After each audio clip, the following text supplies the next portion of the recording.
सगळ्यांना दंडवत प्रणाम आणि तर आज आहे पंचमी बरं का. व्हिडिओ थोडासा यायला उशीरच झाला आहे, पण ठीक आहे. आता लहान मुलं असतील तर तेवढ्या गोष्टी तर समजून घेतल्या पाहिजे.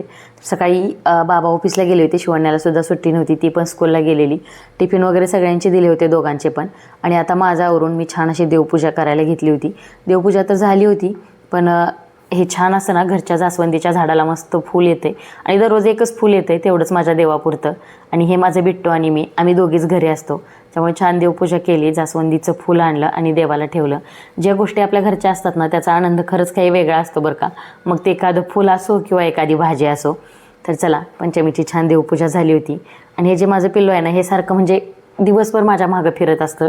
आता हिला तर बिझी तर ठेवायचं असतं, म्हणून मी अशा छोट्या मोठ्या गोष्टी तिला सांगत असते. जसं की सुकलेले कपडे वगैरे असतात ना, दोरीवरचे काढून तिला दिले ना, तर ती बेडरूममध्ये नेऊन बरोबर बेडवर ठेवून येते. मला सांगते की आई तू आणू नको, मी नेते म्हणून. आणि अशी छोटी मोठी कामं करायला तिला खूप जास्त आवडतं. जसं की घासलेली भांडी असतील, बाल्कनीमधून आणून आईला द्यायची ट्रॉलीमध्ये लावायला. छोटी मोठी कामं शिवण्या सर्वज्ञा दोघीसुद्धा छान आवडीने करतात. आणि टी व्ही मोबाईलपासून वेगळं आणि त्याच्यापासून दूर राहण्यासाठी किंवा वेगळं काहीतरी म्हणून, आणि त्यांची आपल्यालासुद्धा थोडीफार मदत होते. सवयीसुद्धा मुलांना लागतात. म्हणून अशी छोटी मोठी कामं तुम्ही मुलांना नक्की लावत जा बरं का. असं नाही की कामच करायला लावत जा असं नाही म्हणत आहे मी, पण अशी जी बारीक सारीक कामं असतात तर ते त्यांना सांगायला काही हरकत नाही. त्याच्यानंतर तिला पोहे खायचे होते, मग तिला पोहे बनवून दिले. मस्त पिल्लू माझा हाताने खातं बरं का, नाश्ता जेवण काही का असे ना. जास्त वेळा तिला भरवावं नाही लागत, पण कधी कधी येते लाडात की आई मला तू चार म्हणून. त्याच्यानंतर काही धुतलेले कपडे होते हाताने, म्हटलं पटकन ऊन पडले तर वाळत टाकूया. कारण पुण्यामध्ये ना ऊन पडणं म्हणजे आजकाल टास्क झाला आहे. कधी तरच असं छान ऊन पडतं बरं का. पण हे काही जास्त वेळ राहत नाही, अगदी थोडा वेळ, अर्धा तास जास्तीत जास्त. लगेच परत धो पाऊस येतो. आणि जसं की काही मी तुम्हाला मागच्या व्हिडिओमध्ये सांगितलं होतं की सगळे कपडे मी मशीनला वॉश नाही करत. आता यांचे जे काही पांढरे बनियन असतात किंवा माझ्या साड्या असतात, ब्लाऊज असतात, हे कपडे मशीनला नाही टाकत, मी हातानेच धुते. त्याच्यानंतर मग सर्वज्ञाचा नाश्ता झाला आणि दुपारी शिवण्याला स्कूलमधनं घेऊन घरी आलो.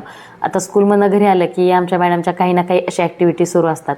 म्हणजे ती कोणाच्या नादी लागत नाही, एवढी समजूतदार आणि शांत नाही की आलं की आपलं आपलं काहीतरी घेणार, खेळत बसणे. भूत आले मोठं आमच्याकडे. हे बाबा कोण आले, कोण आहे बाबा तू? हे बाबा नको, मला भीती वाटते बाबा, नको. हे बाबा नको, नको बाबा. चावतंय भूत, लय जोरात चावतंय, नको बाबा. भूत चावत नसतं बिट्टू, भूत चावत नसतं. इकडं बघ, इकडं बघ, तिकडं बघ, माझ्याकडे बघ, हे बघ, हे बघ, असं भाव असं करत असतं, चावत नसतं भूत.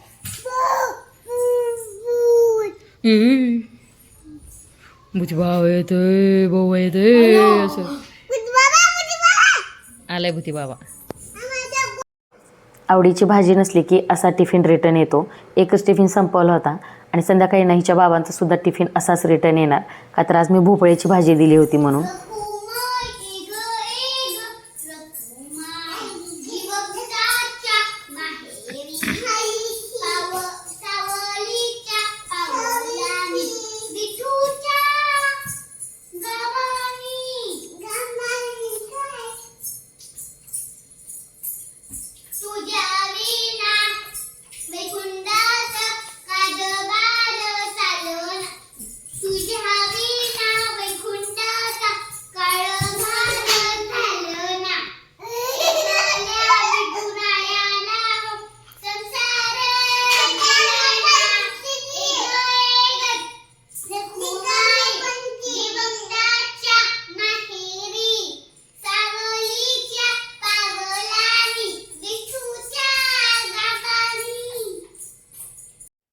मला ना थोडंसं बोलायचं होतं. खरं म्हणजे सोशल मीडियावर काम करणं काही वाटतं तेवढं सोपी गोष्ट नाहीये बरं का.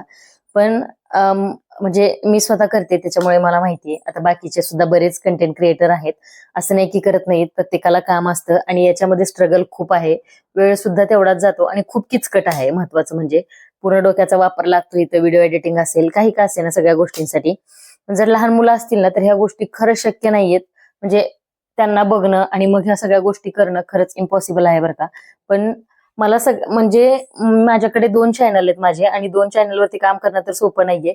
पण ह्या सगळ्यांमध्ये मला सगळ्यात मोठी साथ भेटते ती म्हणजे माझं हे पिल्लू बघा. हे पण आणि शिवण्या सुद्धा, दोघींची. खरं तर सांगायला गेलं ना तर मी म्हटलं ना की नाही मला शूट करायचे, तुम्ही खेळा, तर दोघी जण मस्त अशा निवांत खेळत बसतात. शिवण्या सुद्धा सर्वज्ञाला खूप छान सांभाळते आणि सर्वज्ञ सुद्धा म्हणजे जेव्हा आईला काम असतं ना तेवढा इतका त्रास देत नाही. हा ना बाबू. आता मी मागच्या अर्धा पाऊण तासापासून मी माझे व्हिडिओ रेकॉर्ड करते. तर हे बघा, ही ना त्या माईकचा पाऊच घेऊन इथंच माझ्यापाशी खेळत बसली, अजिबात आवाज नाहीये. आणि मी जर चेक करायला घेतलं ना की बाबा काल चालला बच्चू इथं बस ना, ये गे आईपाशी बस, मी तुझं सांगते ये, तू शाणा बाबा आहे म्हणून ये. नाही मी व्हिडिओ कॉल हे करायला लागली, ये इकडे इथं बस. तर ना ही अशी मांडीवर बसून असते, आई तू बोल, मी आवाज करत नाहीये, तू बोल आई. म्हणजे म्हणजे माझ्या चिमण्या सुद्धा मला किती साथ देतात बघा. हे सगळं जर शक्य असेल ना तर मित्र म्हणेन ह्या दोघी आणि बाबा सुद्धा आमचे. म्हणजे कुठं जर मी बाहेर वगैरे गेले ना, म्हणजे कुठं का असं ना, पण माझे व्हिडिओ पब्लिक मध्ये सुद्धा हा माणूस शूट करतो, म्हणजे न लाजता. आता एखादा म्हणलं असतं की बाबा काय बायकोच्या मागं मोबाईल घेऊन फिरायचं शूट करत, पण असं अजिबात नाही.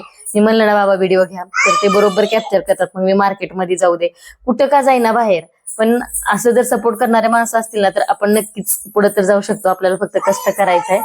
आणि हे माझं फक्त 2.25 वर्षाचं बाळ आहे. थांब उघडून देते, थांब थांब. हे माझं फक्त 2.25 वर्षाचं बाळ आहे, तरी सुद्धा म्हणजे मला एवढी हेल्प करते की मी व्हिडिओ रेकॉर्ड करताना आई तू बोल, मी आवाज करत नाही असं म्हणती ना तू. काय म्हणती तू आईला? मी आवाज करत नाही, तू बोल असं म्हणती ना. त्याच्यानंतर हिनं ना ते बलून असतात ना, तर ते सगळ्या घरातनं ओतलं होतं त्याचं पाणी. आणि दुसरं पण बाथरूममधनं पाणी आणून ती घरामध्ये ओतत होती. म्हटलं अजून फरशी पुसायची, खेळते तर खेळू दे. हे बघा आता 5 सव्वा 5 झाले होते. म्हटलं आता मुलींना घेऊन बाहेर खेळायला जाऊया. कारण काय होतं, दररोज काही खेळायला जाता येत नाही ना, दररोज पाऊसच येतो नेमका ह्यावेळेस. आणि आज पण बघा, म्हणजे आता आम्ही आवरून निघालच होतो खाली, तोपर्यंत पाऊस आला. आणि दररोज एकतर स्कूल सुटायच्या टायमिंगला येतो, नाहीतर मग असा खेळायच्या टायमिंगला येतो. हे बघा पाऊस कसा आहे नजारा. आमच्या बाल्कनीमधून हा व्ह्यू दिसतोय बरं का डोंगराचा. नंतर 6 वाजता पाऊस बंद झाला आणि मग आम्ही खाली खेळायला गेलो. अर्धा तास खेळलो, तोपर्यंत परत पाऊस आला. मग काहीतरी पण थोडाफार येत होता, तरी यांना खेळायचं होतं. सर्वज्ञाला मात्र भिजायचं होतं पावसात. नंतर थोडा वेळ छान असं त्यांना खेळू दिलं. कारण काय होतं, सगळे मुलं खाली खेळायला येतात जेव्हा पाऊस नसतो तेव्हा. पण यायला तर उशीर झाला होता. घरी आले, त्याच्यानंतर देवपूजा वगैरे केली आणि पटकन मी स्वयंपाकाला लागले. कारण सर्वज्ञ दिवसभर झोपली नव्हती, त्याच्यामुळे मला माहित होतं की ती संध्याकाळी लवकर झोपणार. आणि मग तिला जेवण घालून लवकर झोपवलं तर बरं, नाही ती खूप चिडचिड करते. म्हणजे एकतर लहान मुलांना भूक सहन होत नाहीये त्यामुळं. तर माझा आता स्वयंपाक सुद्धा बऱ्यापैकी होत आला होता. भजी बनवायचे राहिले होते माझे. सण होता तर म्हटलं भजी तरी बनवावे. आणि आज ना पुरणपोळी नसते, म्हणजे पुरणाचे दिंड असतात आमच्याकडे. मी सुद्धा तेच करते. आणि डाळ वगैरे घातली. म्हणजे आता संध्याकाळी उशीर तर झाला होता आणि सगळा स्वयंपाक तर बाकी होता. पण सण असल्यावर काय, आणि प्रत्येक सण शक्यतो मी संध्याकाळची करते बरं का, दिवसाचा असो किंवा कधीचा का असेना. कारण दिवसभर बाबा घरी नसतात आणि मग स्वयंपाक करून खाणार तरी कोण, म्हणून मी शक्यतो संध्याकाळीच करते पुरणाचा स्वयंपाक असो किंवा कुठला का सण असेना. म्हणजे भलं सकाळचा असला तरी सुद्धा मी संध्याकाळीच करते. त्याच्यानंतर माझे मस्त भजी बनवायचं काम चालू होतं. आणि आमच्या घरात सगळे भजी प्रेमी आहेत, म्हणजे बाबा असो, शिवण्या असो, सर्वज्ञ असो, सगळ्यांना भजी खूप जास्त आवडतात. आणि हे आमच्याकडचे गोल भजी असतात, याच्यामध्ये कांदा मिरची म्हणजे दोन्ही पण येतं. आणि सोडा घालून मस्त असे गोल भजी तयार होतात, जे की पावाबरोबर तुम्ही खाता ना, तर तशी गोल भजी. आणि गोल भजी सगळ्यांना आवडतात घरात. आमच्याकडे कांदा भजी, बटाटा भजी याच्यापेक्षा जास्त प्राधान्य सणावाराला दिलं जातं ते म्हणजे गोल भजी.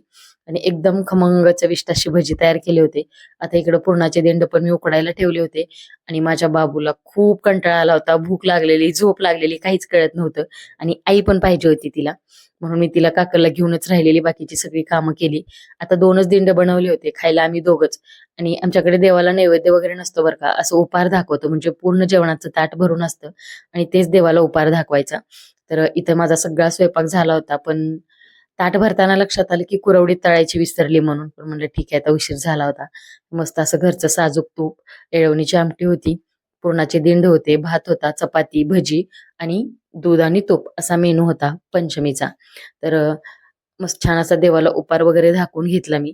आता कधी बाबा दाखवतात किंवा कधी मी, असं नाही की कोणी पण म्हणजे दोघांपैकी कोणी दाखवतं. छान देवाला उपार वगैरे झाकून घेतला आणि मग आम्ही जेवायला घेतलं. तर जे देवाला देवाला उपाराचं ताट असतं, तर तेच ताट तसंच मी बाबांना जेवायला देते. म्हणजे ज्या ज्या वेळी, म्हणजे गुरुवारी किंवा अमावस्या पौर्णिमा, जेव्हा मी देवाला स्नान घालते, सणवार असतो, तर तेव्हा छान असा उपार करते देवाला. उपार दाखवते आणि मगच आम्ही जेवायला घेतो. आणि देवाला उपार सकाळचा किंवा दुपारचा नाही दाखवत, मी संध्याकाळचा दाखवते. कारण सकाळ दुपारी काही या गोष्टी जमत नाहीयेत. नंतर आम्ही सगळ्यांनी जेवण करून घेतलं. शिवण्या सर्वज्ञाला झोपवलं आणि मग मी ही माझी बाकीची कामं केली, जसं की किचन वगैरे आवरायचं. आणि जे डबे आहेत ना, सकाळी भांडी खूप वाजतात, मुली झोपलेल्या असतात, म्हणून मी ही संध्याकाळच काढून ठेवते. बेसिक तयारी जर अशी संध्याकाळी करून ठेवली ना, तर सकाळची जास्त गडबड होत नाही. आणि आता बघा किती वाजलेत, रात्रीचे 12 वाजून 10 मिनिट झालेत आणि आता माझा दिवस संपलाय.